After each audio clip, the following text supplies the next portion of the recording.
Because when we don't sleep, so from a neurotransmitter level, what actually happens is there's an adenosine buildup. Adenosine is what your brain uses for energy. The only time your brain specifically can recharge and reset is during deep non-REM or REM sleep. If we're not getting into those deep stages at night for whatever reason, we're not letting our brains rest. So when our brains, the powerhouse of our body, isn't able to do with all the energy that it needs, things are going to get dysregulated, including our emotions, our thought process, our memory, our actions. So what's the first thing that you want people to understand about how hormones So the first thing I really want to understand, it comes back to the idea of hormones and neuromodulators. And as they're up or down throughout our life, they affect our sleep. Estrogen is another big one. It also affects serotonin, right? So as we get older, if our estrogen goes down, it suppresses our serotonin as well. If our serotonin levels are low and then our estrogen levels are low, we have an ongoing problem where women in those menopausal stages tend to wake up in the middle of the night. It's one of those things that we always think, oh, my melatonin, and that's the first go-to when people can't sleep, but that may not be it. So again, I want people to realize is sleep is the symptom. It's a secondary effect. It's important to back up and understand what's going on in our bodies. Yeah, it's a vicious cycle. It's definitely a cycle. Because sleep deprivation has its own, symptoms. We are naturally built as creatures to rest, restore, and recharge at night. Why aren't we getting that? Because we have a stressful day job? Because we think daytime sleepiness is normal? Because working 14 hours and then 8 hours and then 6 hours? No, we got to bring it back. And we have to bring it back as a society. We're past the turn out the lights, have a consistent sleep, sit cold and dark. We're past that. We got to start neurotransmitter level. What's going on in our brain?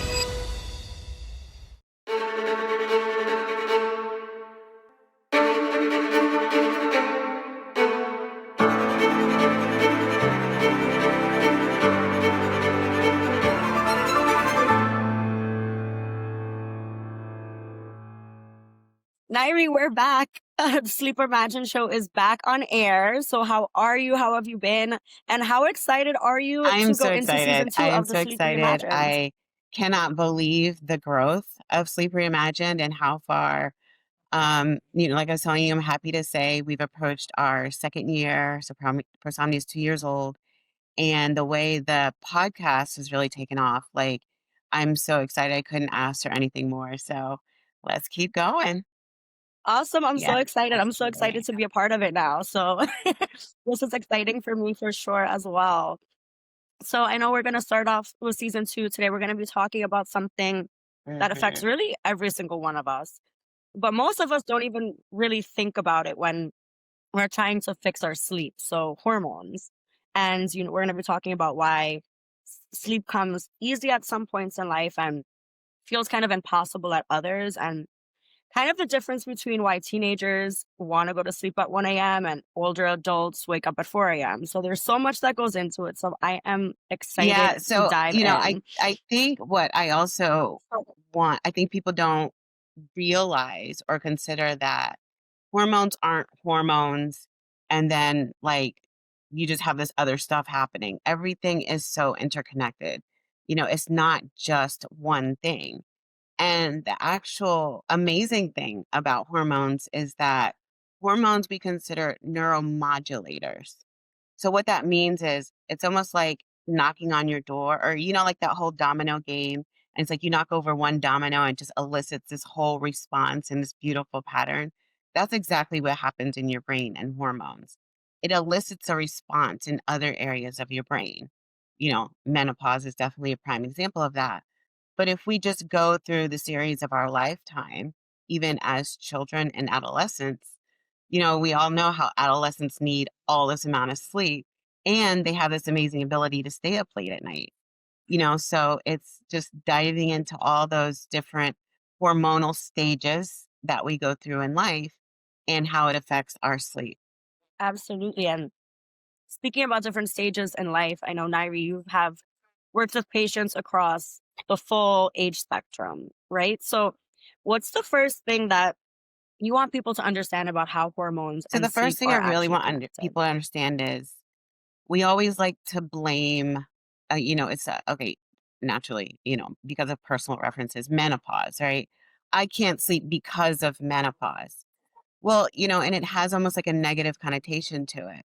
But it's that's not it. It's like the not sleeping is the secondary effect, right? So it's almost like we need to back up a little bit with hormones. Even with children, like I was saying, they're going through these growth phases. Boys are known to just sleep for hours, 12 hours. As mothers, we go and check on them and make sure they're breathing. It's just, why is it boys tend to sleep so much more than girls? Mhm. Or hormones, when girls get their menstrual cycle, they tend to sleep more. So it comes back to the idea of hormones are neuromodulators. And as they're up or down throughout our life, they affect our sleep. Estrogen is another big one. It also affects serotonin, right? So as we get older, um, if our estrogen goes down, it suppresses our serotonin as well. The thing with that is serotonin is actually made in our gut. 80% of our serotonin is made in our gut. So if our serotonin levels are low and then our estrogen levels are low, we have an ongoing problem where women in those menopausal stages tend to wake up in the middle of the night. And then the reason why that is serotonin, I apologize, serotonin is converted to melatonin. And that's what kind of keeps us asleep at night. So melatonin isn't the Mhm. only end all to be one sleep, neuromodulator or hormone that we tend to think of. And melatonin is a hormone. So it's one of those things that we always think, oh, my melatonin, and that's the first go to when people can't sleep. But that may not be it. So again, I want people to realize is sleep is the symptom, it's a secondary effect. It's important to back up and understand what's going on in our bodies, what particular stage we're in, to where our hormones may be affecting our sleep. And it's almost like like a little hint that something may be going on, and maybe nothing's going on. It's absolutely normal for adolescents to sleep like that. It's absolutely normal for girls to sleep a little bit longer during their menstrual cycle. It's absolutely normal for women who have lower estrogen during perimenopause and menopausal stages to not sleep as well. And it's absolutely important to recognize that I have coined a term called manopause to recognize the men and the lower testosterone that Mhm. happens and how their sleep gets affected. They tend to be, don't have as much energy. Of course, the libido goes down. So they go through stages as well that sometimes aren't recognized. And their sleep is also a byproduct of low testosterone. That's so interesting too with menopause because that's something that you wouldn't particularly think of when you think about sleep or hormones, especially speaking about women and menopause. It's expected that women would want to sleep more, and someone who's super not, well versed in or educated in sleep patterns and hormone, it's so interesting to think about because it does make Exactly. so much sense, right?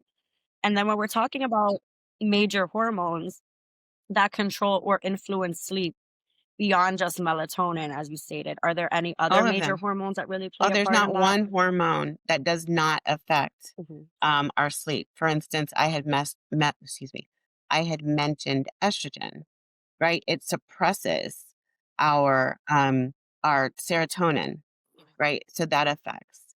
When low estrogen also comes into play with, the reason why there's temperature fluctuations, which does not this is another thing too, there's always often, menopause and sleep and night sweats and day sweats and all this other stuff.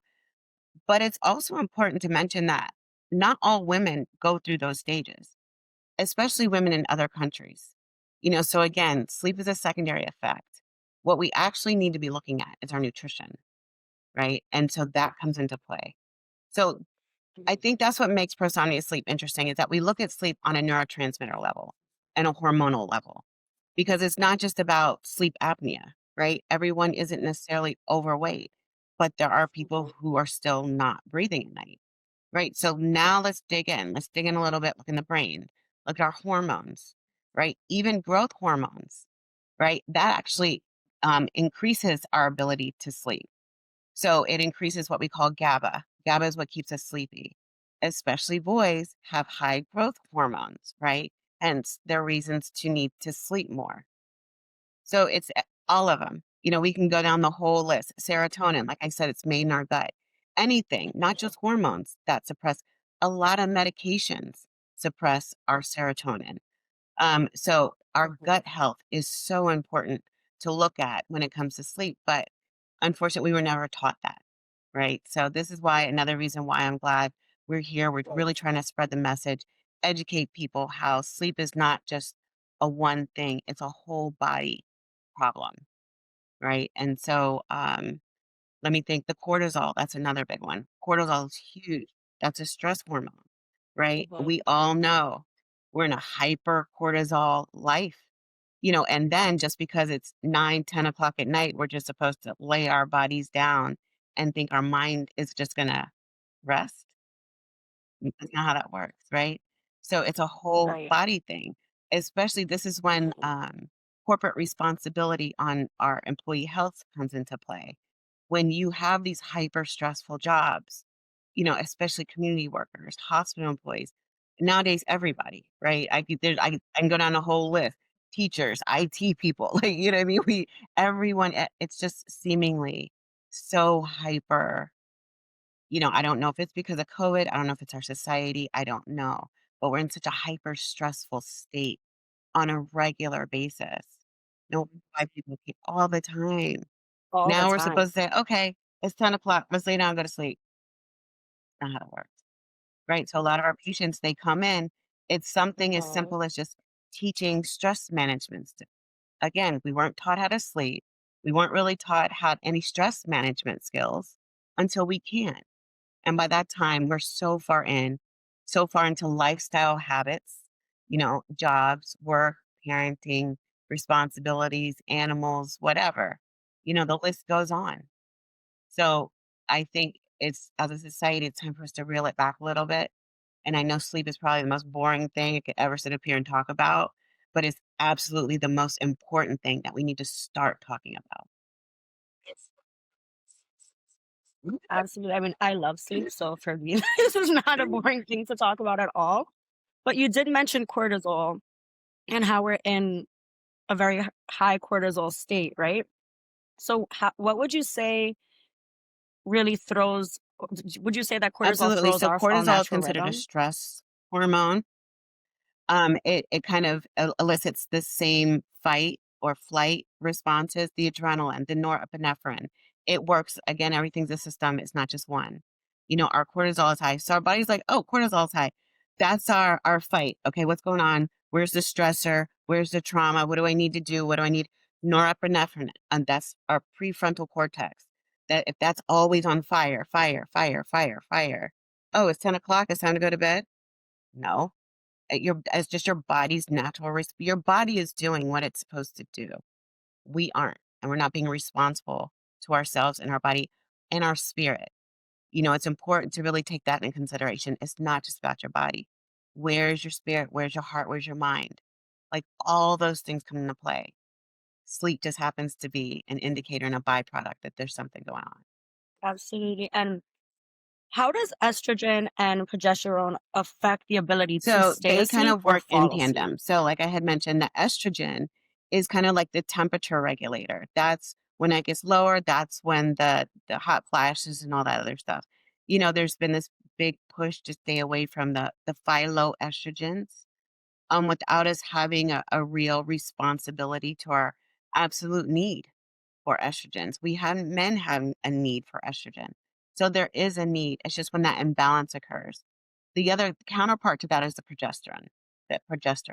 So the progesterone actually promotes the GABA, the calming effects, right? But again, with our diet and our nutrition, all that's out of whack. And when they're both out of whack is when our sleep tends to get affected.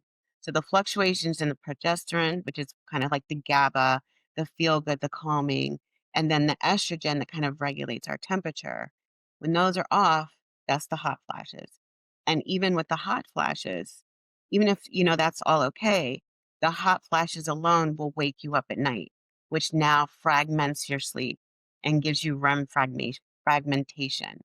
And that's again where the tiredness and the sleepiness comes to play when people talk about menopause. And touching on that, for the men listening, how might declining testosterone or high stress show up as Mhm. sleep So fragmentation or low testosterone energy? is, our men, big, strong, go, full of energy, right? But ironically, as I spoke about heightened cortisol suppresses testosterone. That's why a lot of men in our society have these low T levels, saying, oh, I'm just getting older, thinking it's a natural response to getting older. And it's not. It's because the cortisol is out of whack and their sleep is out of whack. If you're in a low state of testosterone, they tend to have lighter sleep. They don't get into that deep REM sleep. Men tend not to have as much energy and that contributes to the energy, the adenosine, the turnover of ATP, all that's suppressed. So it's a balance. And it's important for us to be consciously aware again. Sleep is a secondary effect, it's a symptom. Let's stop saying it's because I'm older and excusing the fact that we're not being responsible to ourselves. Absolutely. And, speaking about what we touched on earlier with teenagers and men, even how basically sleep changes at each life stage, why is it that teens just naturally want to There's sleep 2 mechanisms and behind wake that. up later? One, they still have growing brains. Our brains actually don't stop growing until like 25. And the time when that usually occurs the most and at the best is during deep non-REM sleep. So and you could be vacuuming, washing clothes, they're like rocks, right? And forget it. And then what do they want to do as soon as they wake up? They want to eat. So it's that energy cycle, right? Eating, restoring, rebuilding, and growing, right? So that's the need. And that is definitely amplified in the growth stage with growth hormones, right? So it's not that they're being lazy, they just actually biophysiologically need to sleep. And same thing with the change of the clocks recently and how that we really need to start thinking about that. They really do need Hmm. to sleep later or get more. But when they're constantly going, they're at school, then they have practice, then they have homework, that's fine. We just have to be responsible on when we're going to allow them to rest. With the sleeping late and the Hmm. changes, their circadian rhythms shift up to 1 to 3 hours. Again, all because of the need for them to grow and sleep longer. So those shifts occur. So they can stay up later, but you best believe they're going to wake up later tomorrow morning. So they will get their sleep, but it's not unlikely for them to shift their circadian rhythm. Absolutely. I think even for Oh my adults, when God, the yes, time that was me for changes, it sure. kind of throws everybody off whack a little bit in terms of sleep. So it's nice that we're talking about this now, where I feel like so many people are Yeah. probably struggling with that a little bit too, because it feels so much later. You want to go to sleep a little bit later because Oh, for your sure. whole sense of time is a little bit off. I feel so. I feel like it's a very appropriate time for anyone listening for this too. And then in terms of like sleep debt, how do you think sleep debt really affects emotional regulation and memory? We lose our ability to regulate ourselves essentially. Again, because we look at it from a neurotransmitter level, when we have the inability to get into deep REM sleep, that's when our growth hormones, and that's when we rebalance and reset that energy that I was talking about. The brain is a closed system. So the only time it can reset and restore is during deep REM sleep or deep non REM sleep as well. That's the only time. And if we're not getting into those deep stages for our brain, the powerhouse of our body, to be able to recharge, then we're going to have a lot of dysregulation. We're going to have a lot of emotional dysregulation, a lot of physical dysregulation. You hear about how, like, your blood alcohol level can be zero point 0.7 is the same as being sleep deprived. So they equate it to that. You don't think, memory loss, emotional dysregulation occurs. So many things, especially in the mental health space. It's important for us to look at how sleep deprivation affects mood, depression, and anxiety. Same issue. How does sleep debt really affect emotional regulation and memory? I know you touched on it with teenagers and then also started to touch on how it affects everyone, but how does it really affect emotional regulation and memory?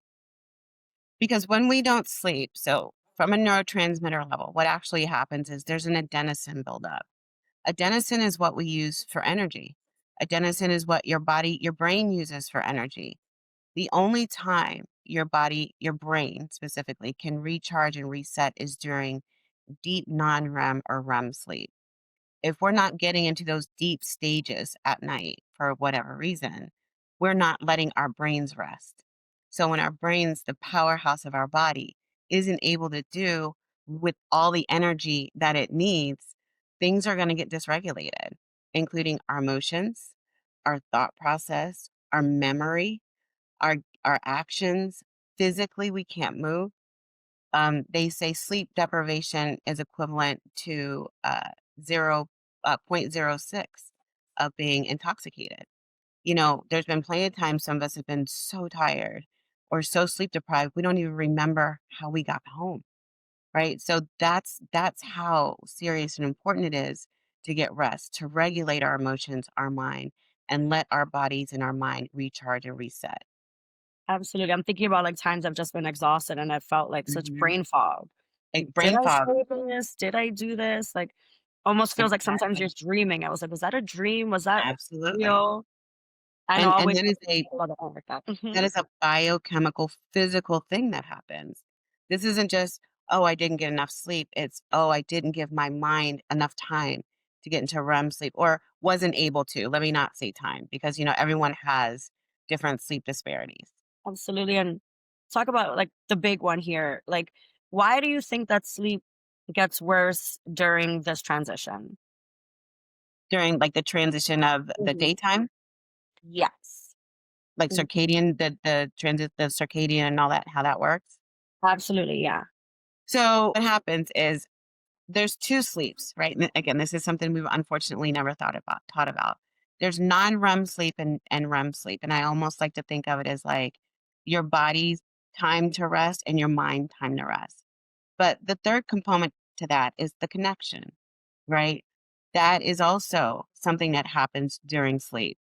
So our bodies, because we're creatures of this earth and we're carbon-based beings, we follow the sun. That is our circadian rhythm. Our Mhm. circadian, which means around the sun. And that's the way there's biochemical responses that occur in our body when our eyes see light. There's chemical reactions with melatonin that happens throughout the day.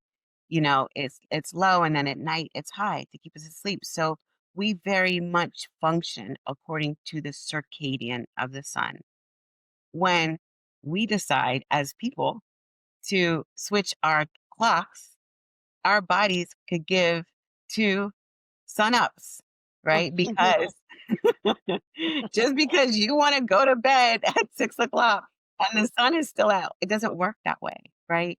And so that's another reason you may hear people, talk about the daylight savings time and the differences, like, Arizona's definitely on it. Why, right? Your body will adjust just fine if we just follow the sun. So that is the importance with the circadian rhythm. Now, aligning that with that deep REM sleep, which happens later on. So you need to be asleep at least 2 to 3 hours before you get into those deep REM stages. So those deep REM stages are sometimes not obtained when we have different things, hormones affecting how long, how deep, or how fragmented our sleep is. So they're very much intertwined. One isn't more necessary than the other, but REM sleep is definitely the time that our brains need to rest, restore, and recharge. Absolutely. And then in terms of women and menopause and perimenopause, why do you think that sleep gets worse during that transition for women? It's that's I almost want to say that's a myth. It's not necessarily that it gets worse because of menopause. It's our hormones are just off. And because our hormones are off, our sleep gets worse. The sleep is a secondary effect. It's because our hormones are off, we're getting night sweats. And now I can't sleep because I got to take all these clothes off my body. Or, you know what I mean? So is it our sleep is getting worse or is the hormones in the menopause, right? And again, sleep is just a hint that maybe something is off and we need to check it out. And not saying that menopause means something's off. It's just that we may need to check our estrogen levels. We may need to check our nutrition. We may be in metabolic dysfunction. So, it's important to really identify that it's not the sleep and it's not menopause. These are just signs that we need to back up and identify the root problem of the situation. And you mentioned, for example, waking up in the middle of the night and getting hot and wanting to take all your clothes off. So, why do you think that women start to wake up hot and anxious and wide-eyed at, 3 a.m.? Again, it's neurotransmitter hormonal imbalances. Mhm. With that, it's the progesterone, right? Those may be imbalanced. So that contributes to the wake ups. Even if you don't have the night sweats, the progesterone, which affects the melatonin and the serotonin, is what creates oh my God, it's 2 o'clock. Oh my God, it's 2:37. Oh my God, it's 3:05. That imbalance of the progesterone is what contributes to the constant wake ups throughout the night. Absolutely. And are there natural ways to rebalance hormonal impacts on sleep? Absolutely. The first thing we do at Prosomnia Sleep is actually recommend that people come in for a Prosomnia Sleep session. When they come in for the Prosomnia Sleep session, we can at least reset the brain, right? Though that building block of energy, that ATP, those adenosine sources, that's what we rebalance. So we at least can get you a state of now that we've treated your rest and we know that it's not the issue of a neurotransmitter imbalance, let's go back and look at everything else. Part of that is we actually do neurotransmitter testing, blood and urine testing for specific neurotransmitters, estrogen, progesterone, uh, cortisol, epinephrine, norepinephrine, GABA, all those neurotransmitters we can test for, including the hormones, estrogen, progesterone, and testosterone we test for. So once we at least can identify if there's imbalances there, we set you up on your personalized Prosomnia sleep plan. And so that's why it's not a one size fits all. Everyone has a different sleep disparity. The first thing we do is identify if it's on a neurotransmitter level and guide you through getting that support that you need. That's amazing. And so, what kind of lab testing or practitioner support or therapeutic interventions do you recommend? So definitely, like I said, we do a neurotransmitter test, right? If it's a serotonin imbalance, we definitely will treat you with a nutrition plan, right? Because remember, I said 80% of your serotonin is made in your gut. Something's going on there. We'll definitely refer you to a gastroenterologist so maybe you can identify. If cortisol levels are high, we'll definitely offer ways that you can start off some stress management skills. So it's very different, very individualized for everyone. If the hormone levels are off, we'll definitely consider whatever natural ways or hormonal replacement therapies. Same thing with testosterone. If it's a metabolic issue, we look at that and figure out how we can normalize and reset your metabolism, especially with men. You would be surprised at how many men have metabolic dysfunctions. So we take a look at all that. But initially, like I said, we look at it from a neurotransmitter level. Mhm. Absolutely. No, that's so interesting because as someone who's struggled with hormonal imbalances before, I'm so interested. I really need to come and see you in Miami for sure because I Um, as you'll see, at the end of this podcast will be the link to our app. In our app, you'll see me, and you'll see that we do offer the sleep neurotransmitter and hormone oh. package. So you can do it right from your phone, schedule an initial consultation. We're going to go through every single one. You don't have to be in Florida. We send it to your house. We also send you a home sleep test so we can identify if it's truly sleep apnea. A lot of times people have sleep apnea, don't even realize it because if Mhm. they don't have a bed partner to tell them or nudge them in the middle of the night to roll over or stop snoring, a lot of people don't realize. So we're here to help. We're absolutely here to help on every level. And we'll make sure to include those links and everything below Yeah. the podcast and the information area as well. And And, then I'm sorry. no, go ahead. I also have the book. I have a book on Amazon, Why We Don't Sleep, the biological secrets behind insomnia, and I identify things that we talked about today, the neurotransmitters, silver sleepers, why older people tend to go to bed earlier and wake up earlier, it's still a transition of life, still based on hormones. And so the book, which is on Amazon, I dive deep from a neurotransmitter perspective.